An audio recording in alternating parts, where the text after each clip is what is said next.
नमस्ते दोस्तों, आप सभी का स्वागत है एक बार फिर से बलवंत खसिया इंस्पिरेशनल यूट्यूब चैनल में। दोस्तों, आज हम बात करने वाले हैं एक ऐसे इंसान की जिसने हम सभी को हमारा मनपसंद खाने का प्रोडक्ट दिया है।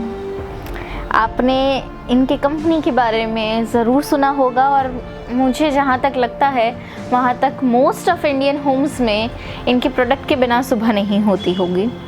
आज हम बात करने वाले हैं अमूल कंपनी के बारे में और उनके फाउंडर वर्गीस कुरियन के बारे में। वर्गीस कुरियन नाम आपने सुना हो ना सुना हो, लेकिन अमूल इसके बिना तो डेफिनेटली आपका दिन गुजारना डिफ़िकल्ट ही होता होगा। अमूल दूध सबसे पॉपुलर प्रोडक्ट है और इनके और कई सारे प्रोडक्ट्स हैं, जैसे अमूल बटर, अमूल चीज़, अमूल आइसक्रीम, अमूल चॉकलेट और बहुत सारी प्रोडक्ट्स हैं। और ये सभी प्रोडक्ट्स अपनी अपनी तरह पॉपुलर है और कॉम्पिटिटर्स को काफ़ी ज़्यादा कंपटीशन दे रही है, मार्केट में आने नहीं दे रही है, क्योंकि अमूल की मोनोपोली इतनी बरकरार हो चुकी है। तो आइए जानते हैं कि अमूल वर्गीस कुरियन ने कैसे डेवलप की। अब दोस्तों, बात है 1942-1943 के समय की, जब इंडिया अभी भी ब्रिटिशर्स के रूल के अंदर दबा हुआ था। उस वक्त आणंद से मुंबई सारी हमारी मिल्क सप्लाई जाती थी। उस वक्त एक इंसान था जिसका नाम था पोलसॉन। उस वक्त एक कंपनी थी जिसका नाम था पोलसॉन, जो पिस्तौंजी इदलजी नाम के इंसान चलाते थे। अब ये जो पिस्तौंजी इदलजी थे, ये काफ़ी इनका जो दिमाग था वो खुराफाती था। वो क्या करते थे, फार्मर्स को उसने ऐसा समझा के रखा था कि जो भी मिल्क होगा वो सब आपको बस और बस मुझे ही बेचना है। वो फार्मर्स से सस्ते दाम में मिल्क खरीदते और फिर महंगे दाम में वो बॉम्बे जाके ये मिल्क को बेचते थे। इसलिए वो दोनों साइड से काफ़ी अच्छा पैसा कमाते थे। साथ ही में अपनी जान पहचान होने के कारण उसने ब्रिटिश गवर्नमेंट को भी समझा के रखा था कि इसे एक रूल बना दिया जाए, और ब्रिटिश गवर्नमेंट ने इनकी बात मान ली। अब ये एक रूल बन चुका था कि फार्मर्स किसी और को दूध खुद से नहीं बेच सकते थे।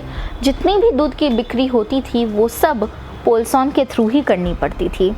यानी कि फार्मर्स जितना भी दूध निकालते वो सारा दूध आके पोलसॉन को देते और पोलसॉन कंपनी जाके सारी जगह पर दूध का वितरण करती थी। यानी कि बॉम्बे में भी, आणंद में भी, सब जगह बस पोलसॉन के नाम से दूध चलता था और पोलसॉन काफ़ी अच्छा खासा पैसा उससे बनाती थी। अब ये सारी सिचुएशन से फार्मर्स कुछ ज़्यादा ही परेशान हो चुके थे, लेकिन उन्हें कोई रास्ता सूझ नहीं रहा था। जाए तो जाए कहाँ, बोले तो बोले किसे और निकले तो निकले कैसे बाहर। पोलसॉन का सामना करने की हिम्मत फार्मर्स में नहीं थी। तो उन्होंने ये सारी बात जाके श्री वल्लभ भाई पटेल को बताई कि वो कैसे परेशान हो रहे हैं, कैसे पोलसॉन ने ब्रिटिश गवर्नमेंट को अपनी बातों में मना लिया है और कैसे उनका एक्सप्लॉयटेशन हो रहा है।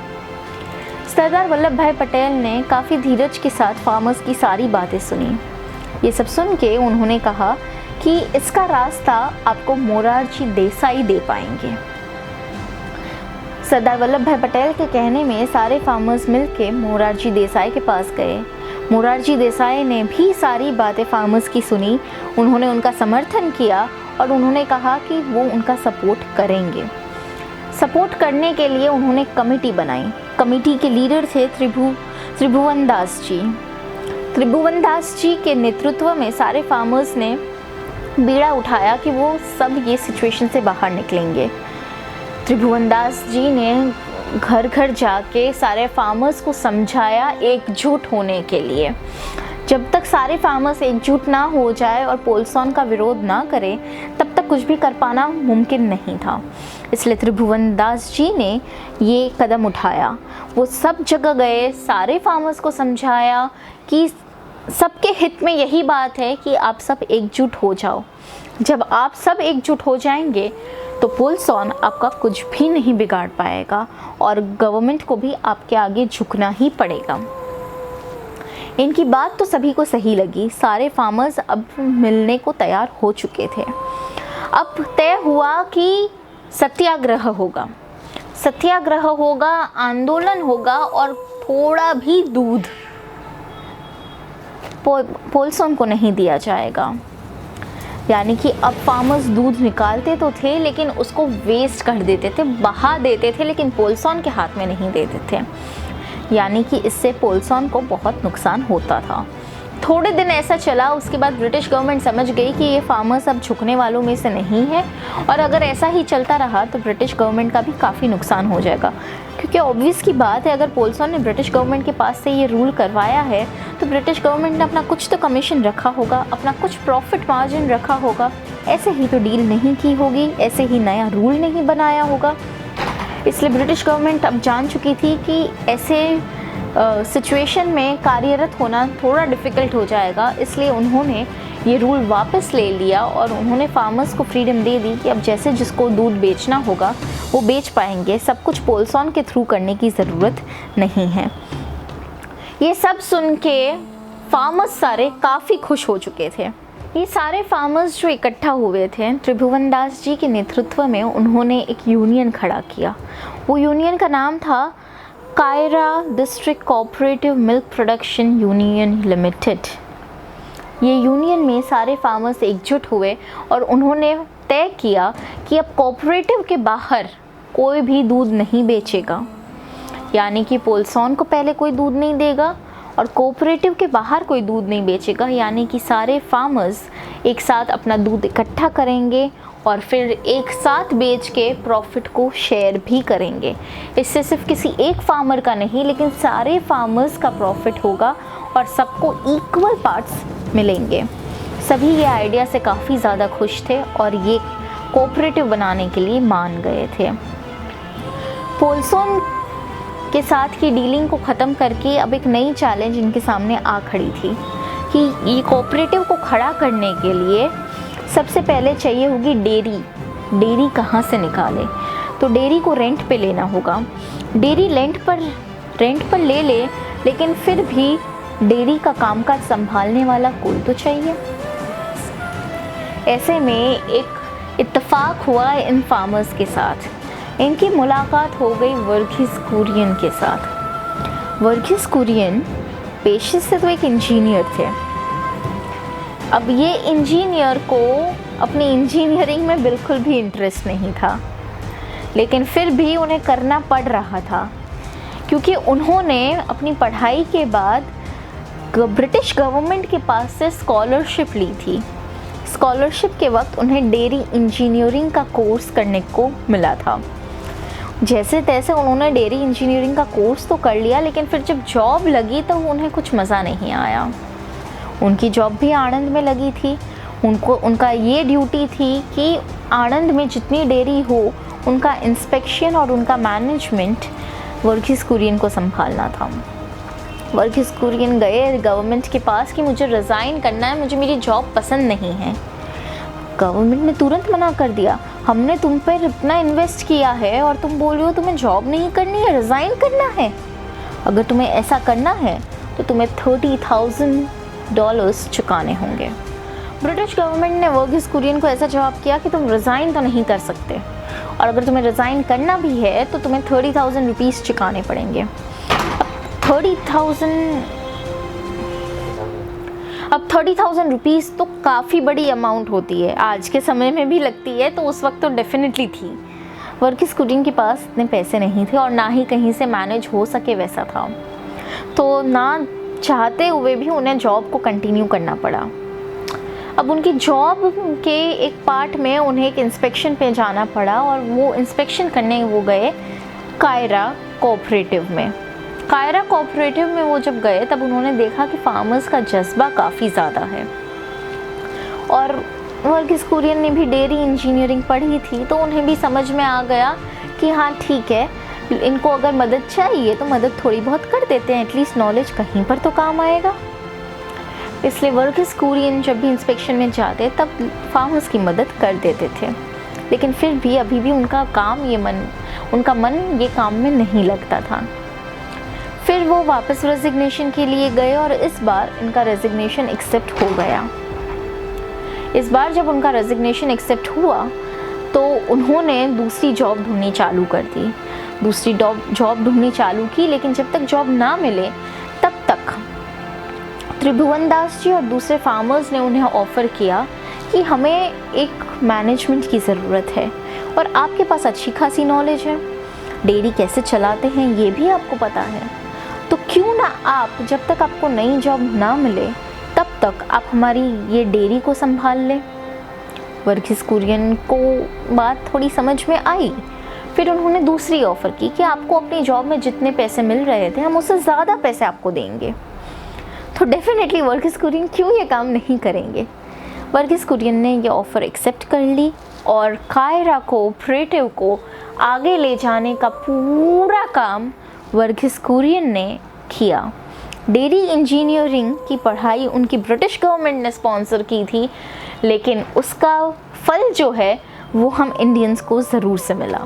इसकी स्टार्टिंग 200 लीटर्स पर डे से हुई थी, जो वर्गीस कुरियन के गाइडेंस के अंदर 20,000 लीटर्स पर डे तक जा पहुंची। कंपनी काफ़ी ज़्यादा प्रोग्रेस कर रही थी। 1956 में वर्गीस कुरियन ने और एक चैलेंज अपनाया।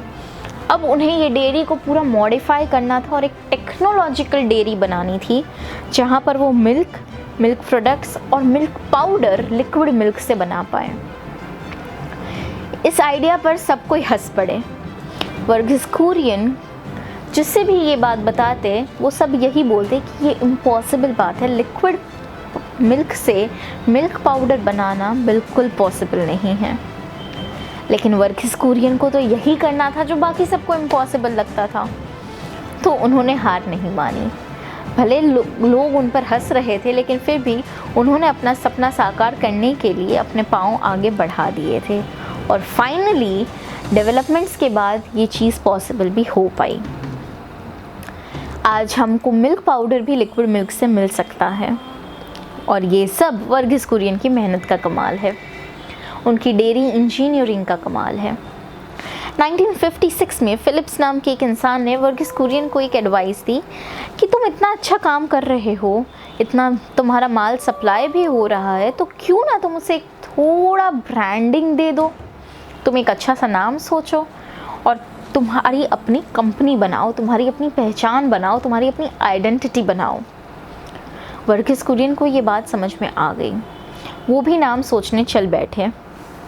तभी एक लैब के फार्मासिस्ट ने अमूल नाम सजेस्ट किया। अब ये अमूल नाम सजेस्ट करने के पीछे दो कारण थे। एक तो संस्कृत वर्ड अमूल्य, जिससे उन्होंने अमूल वर्ड रखा, और दूसरा अमूल का मतलब होता है आनंद मिल्क यूनियन लिमिटेड। ये तो मेरे ख्याल से आप सभी के लिए काफ़ी अचरज वाली बात होगी, क्योंकि हम सब अभी तक अमूल को जैसे एक नाम के तरीके से सोचते थे। हम में से किसी को ये नहीं लगा होगा कि अमूल का एक फुल फॉर्म भी हो सकता है। लेकिन हाँ, वर्गीस कुरियन ने नाम काफ़ी चूज़ करके, काफ़ी सोच समझ के रखा और अमूल को एक ब्रांड बनाया। 1957 में कायरा का नाम चेंज होकर अमूल बना और फिर उन्होंने बटर को लॉन्च किया, अमूल बटर। अमूल बटर भी लोगों के बीच में उतना ही प्रसिद्ध हुआ और आज भी उतना ही चल रहा है। इसके बाद आया ऑपरेशन फ्लड।